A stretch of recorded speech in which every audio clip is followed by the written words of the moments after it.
Welcome to the Artificial Fluency Podcast. Today we're really tackling something that comes up a lot. How to get better at English speaking and listening. Yeah, it's a big one.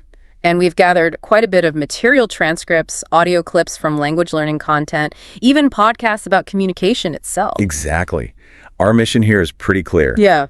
Pull out the best, most practical techniques you can actually use right away, no matter what your current level is. And we're looking at it from different angles, right? Advice from teachers, real examples of, everyday chat, and how native speakers think about communicating well. Gives you a broader picture, definitely. More perspectives. So look, if you felt kind of stuck with your English, or you just wish you could speak and understand things more naturally, more confidently, well, this deep dive is for you. We're going to unpack some really concrete strategies, things to help you, break through and make English more a part of your daily life. Okay, let's get into it then. First up is something that sounds maybe a little basic, but it keeps coming up.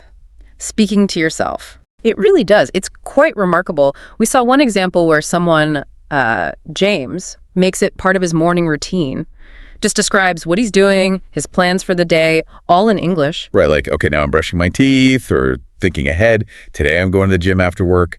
Simple stuff. Seems simple, yeah, but the idea is powerful. It builds comfort with actually speaking English out loud. And there's no pressure, right? No conversation partner judging you. Exactly. It's about fluency over perfection, just getting used to forming the sounds and sentences, your brain's internal chatter, but, out loud in English. It primes the pump, so to speak. Yeah. Gets the machinery working. You could think of it like that. Getting your mouth, your tongue, used to making English sounds in a relaxed way. It's like rehearsing.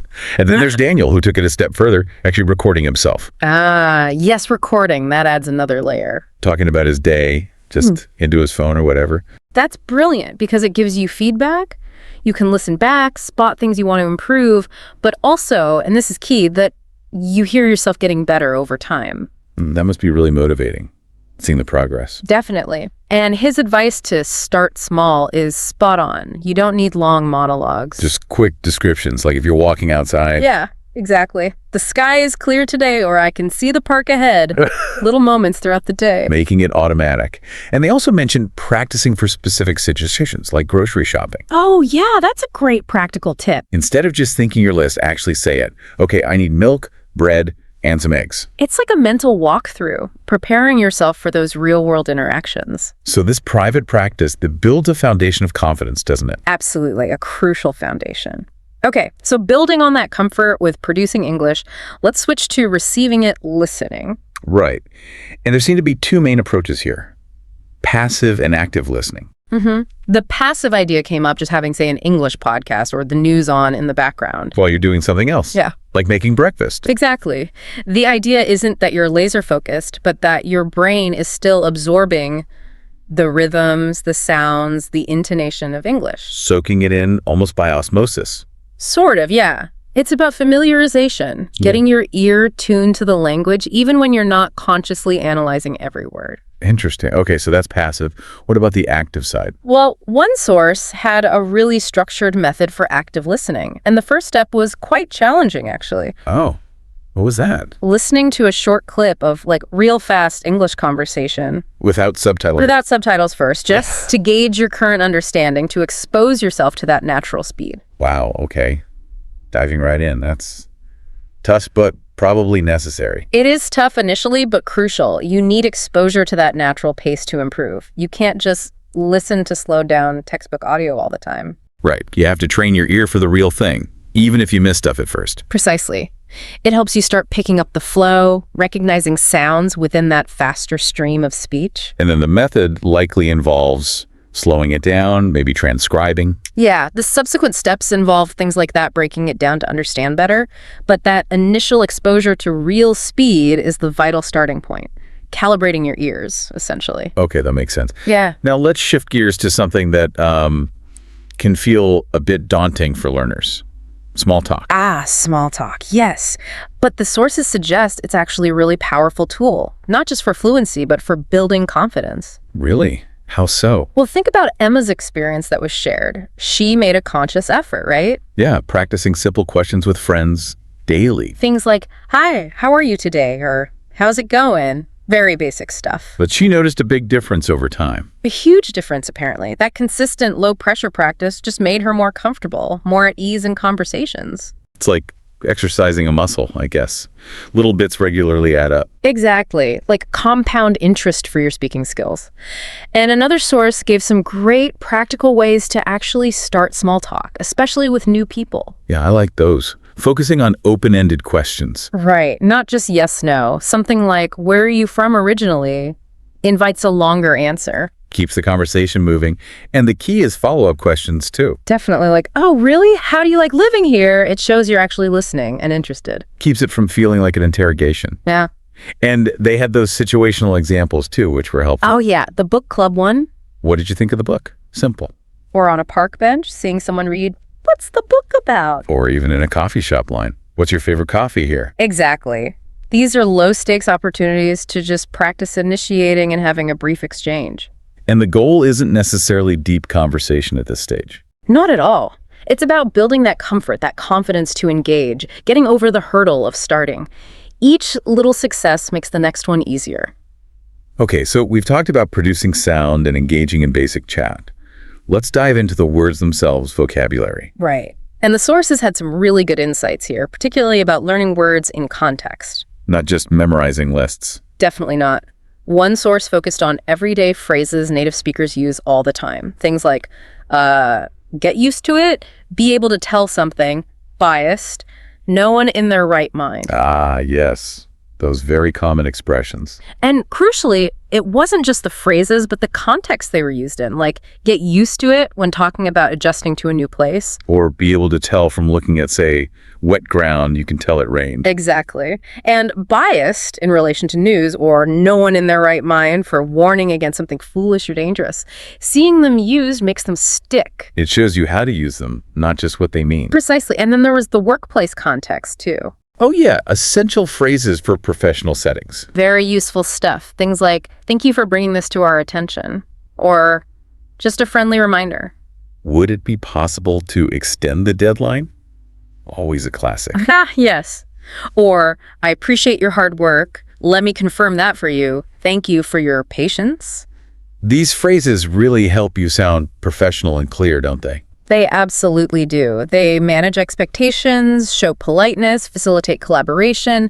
It's about the nuances of professional talk. And then moving away from the formal, there was that focus on informal, everyday language. Right. Contrasting formal ways with how people actually talk, like saying, I got to work around 9 instead of the more formal, I arrived at my workplace. Much more natural, and loads of useful informal phrases came up. Yeah, like for being busy, I've got a lot on my plate, or I'm swamped. Or for a tough day, it was one of those days. We've all had those. Haven't we just? And for success, we knocked it out of the park.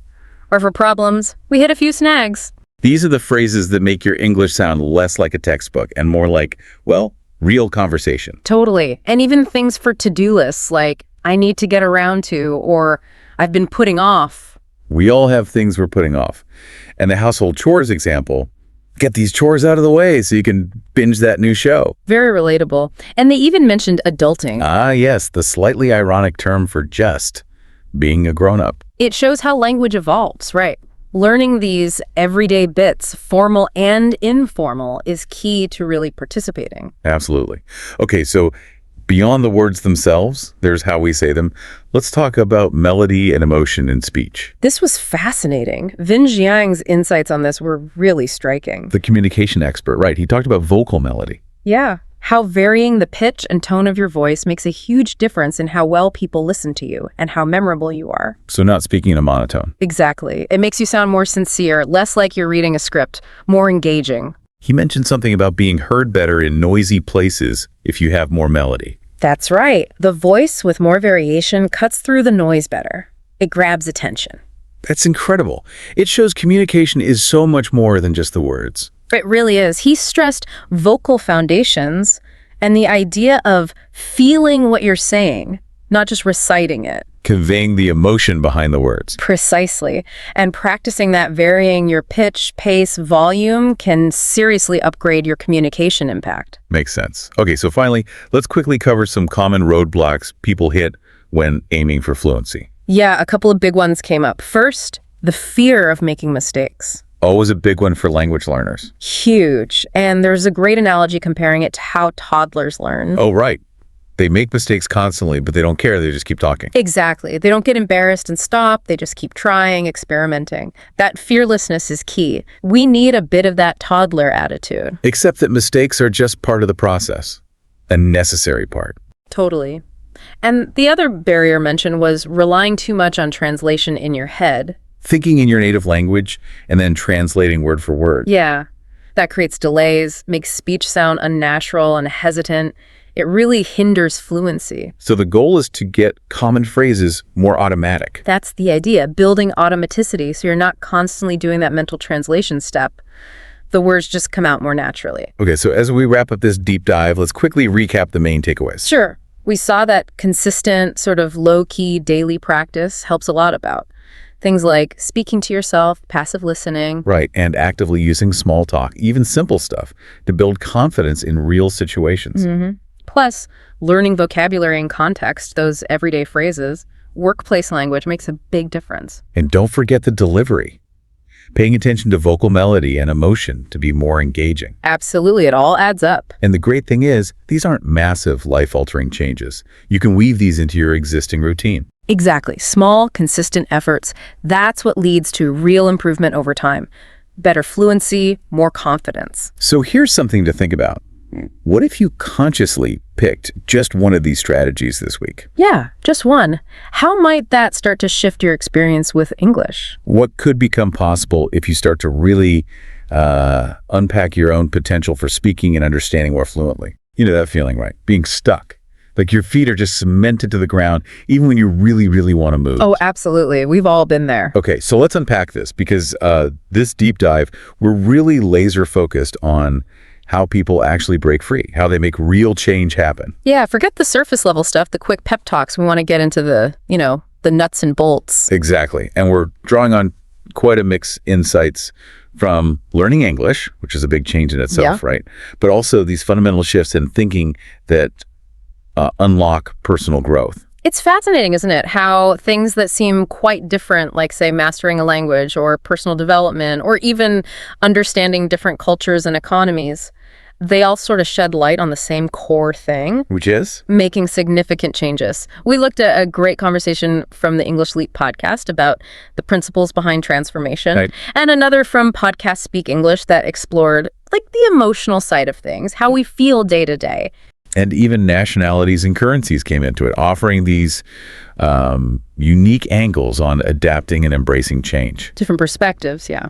So, listener, our mission today is simple. Pull out those practical, usable strategies. And the mindset shifts, those are key. The ones that can empower you to actually start making changes without feeling totally overwhelmed by it all. Okay, so where do we start? That big question, I guess. The one the English Leap podcast also asked. Why do some people manage to transform their lives while others just stay stuck? It's a huge question. You see someone making strides and you think, how? How are they doing that? And maybe think about learning something totally new like English, which came up in our first source. It can feel just massive at the start. Insurmountable almost. All that vocabulary, the grammar. Yeah, that this is impossible feeling. It hits you with any big life change, I think. But the crucial thing there, the shift, was moving beyond just acquiring knowledge. Building habits and really changing how you think about the challenge itself. Precisely. Because that feeling of being overwhelmed, it often comes from looking at the sheer size of the end goal. Right. You see the mountain, not the first step. But as the English Leap podcast pointed out, and you see it in learning a language too, real progress usually isn't some sudden dramatic thing. No overnight magic. Not really. It's more about those small, consistent actions piling up, like a snowball, Starts tiny, but gathers momentum. Okay, so if it's about small steps, what stops us from taking them? What are those anchors holding us back? The podcast mentioned a few big ones. Well, the classic one first. Fear of failure. Always lurking, isn't it? It really is, but the reframe is important. Instead of just, what if I fail? Ask. Well, hang on. What if I actually try this and succeed? Huh. Yeah, that's a different energy entirely. And the podcast was right part of it. Every single successful person has faced failure. Loads of it, probably. It's about dusting yourself off and learning from it. Okay, so fear of failure. What else trips us up? Feeling lost. That lack of direction. Right. Thinking you need the entire map perfectly drawn before you can even leave the house. Exactly. But the insight there was that action often creates clarity. You don't need to see the whole path. Just the next step. Just the next step. Starting, even imperfectly, can show you where to go next. And then there's the inner critic. Yeah, boy. Negative self-talk. Yeah. That voice saying you're not good enough or you'll never manage this. It's like hitting the brakes constantly on yourself. Those limiting beliefs are incredibly powerful. Just recognizing them, seeing that pattern, that's the first crucial step to loosening their grip. Definitely. And the last one they mentioned, waiting for motivation. The "I'll start when I feel ready" trap. Yeah, we tell ourselves that. But the podcast shared a great point. Motivation usually follows action. It doesn't lead the way. Not typically, no. Yeah. The anecdote about just taking that first step on a challenge, even without feeling motivated, that really drives it home. You just have to initiate the movement. The motivation kind of catches up later. And this ties in so well with, the emotional side of things. Podcast Speak English gave us some useful ways to talk about those not-so-great feelings. Right, like feeling down, just sort of sad or low energy. Or grouchy, irritable, bad-tempered. We all get like that sometimes. And stressed out, just too much going on, feeling overwhelmed. Nerve-wracking for things that cause anxiety. Public speaking, maybe? Could be, yeah.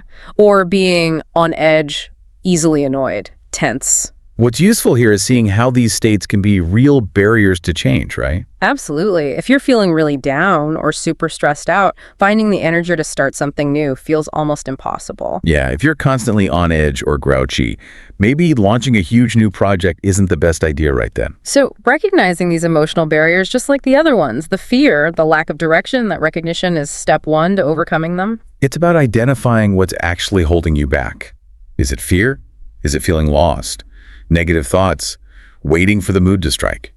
Or these underlying emotions? Exactly. Once you see it, you can start to dismantle it, piece by piece. Okay, so we know the common roadblocks. Now the important bit. How do we actually get moving? Right. The English Leap podcast really hammered home the power of small daily improvement. Which is so different from wanting that instant overnight transformation we often crave. Totally. It connects to that 1% rule idea they mentioned. Improving just 1% a day. Yeah. It sounds tiny, but it compounds. They said something like, you get 37 times better in a year. Wow. That's significant. It really is. It's the compounding effect of those tiny, consistent efforts. Like saving just a little bit of money regularly, it adds up. Small investments, big returns over time. And this also links to how our habits actually shape who we are, our identity. That idea from like atomic habits. These small actions aren't just things you do. They start to redefine how you see yourself. And what's great is how accessible it is. The examples were so simple.